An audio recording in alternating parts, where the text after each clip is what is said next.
So the Phaedo, or the Phaedo, it doesn't matter. It's named after a particular man who's there, and is the person who's actually telling the dialogue. Um, he's actually narrating. This character, this man, Phaedo, is telling the story of the last hours of Socrates to another man named Echecrates. So he's narrating the whole thing. That's why it's called the Phaedo or the Phaedo. And let's not rub it in, but this is what I meant when I said that it's quite astounding if you take these two incredibly important statements about death from the ancient world, from ancient philosophy, Epicurus' letter to Monoicus and Plato's Phaedo, and they take entirely incompatible positions on what death is. And so they can be seen as being the major proponents of these two different positions on death. We saw that what Epicurus had to say about death in the letter was just a few sentences. He made his point. And then we look at the Phaedo, and yeah, look, yeah, it goes. We're about halfway through. We're getting there, and we're not quite done. And okay, here we are. We're almost there. Yeah, wait for it. Wait for it. Oh, okay. It's about 50 pages long, and okay. What does that tell you? It doesn't tell you anything, but it's an interesting thing to know that the person who's taking the position that death is the absolute end of human existence makes his point in about 4 or 5 sentences. The person who's taking the position that is not true, that the soul is immortal, or there's some aspect of the human being that can't die, which is similar, obviously, to what Krishna was telling Arjuna in the Bhagavad Gita. The person who's actually trying to argue that is taking up a lot more space and making a much bigger effort, which is not to say that Plato's position is not true. It's just to acknowledge the difficulties in trying to prove that it's true, I suppose. Another thing, as we're trying to grasp this dialogue as a whole, to look at is just how incredibly dramatic it is. And, that to be fair to Plato, one of the reasons that this work is much longer than Epicurus's letter is that he was trying to do more than Epicurus was. And also that the Phaedo is not just a collection of philosophical arguments. It is a great work of art.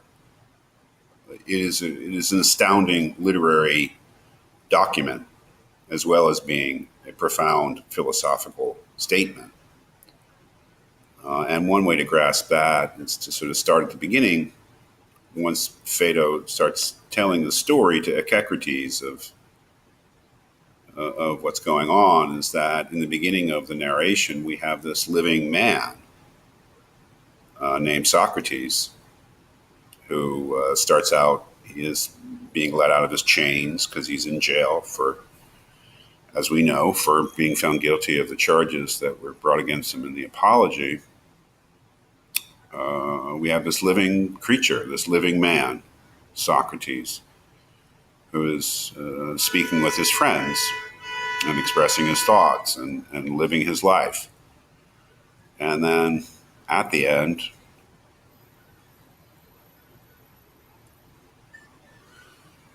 after much philosophical wandering and some general craziness at the end,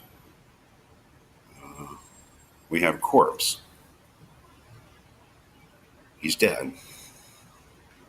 So that's the beginning and the end of the dialogue are really kind of shocking because it is the transition of a man's life into death, which gives it this enormous dramatic tension, And it's felt throughout the dialogue. That is, as you're reading the dialogue, of course, it is to be judged ultimately according to how well it actually establishes its thesis, which is basically death is a separation of soul and body.